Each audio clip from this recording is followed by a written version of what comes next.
We do live in a period right now where there's been an intense depoliticization of campuses. That is intentional, because there is such a radical history of student activism in the United States that has really stirred things up and fucked things up for the man. So it's no joke that they don't want you to be active, and that there's a lot of things that have been produced inside colleges and universities to try to neutralize student activism, and there's a lot of brilliant people who are always fighting that back. But one thing I'd recommend is studying the history of student activism in this region and at Barnard and Columbia, because people have protested a lot of important things here and won a lot of important things here. Students here have done a lot of work in solidarity with laborers on this campus.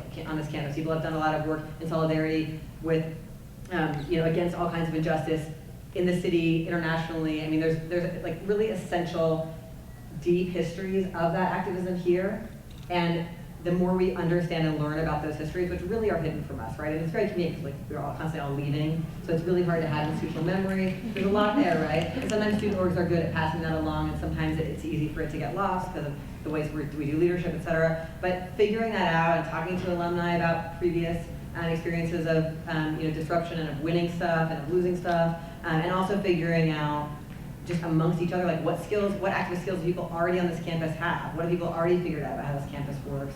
What are people already figuring out about what they want to see changed while they're here, and how to stay plugged in when they leave? Like, that's actually within your reach. And one of the things that I think is like the biggest message these days that stops this is that you all have too much work to do, so you can't do activism here. That's a trap.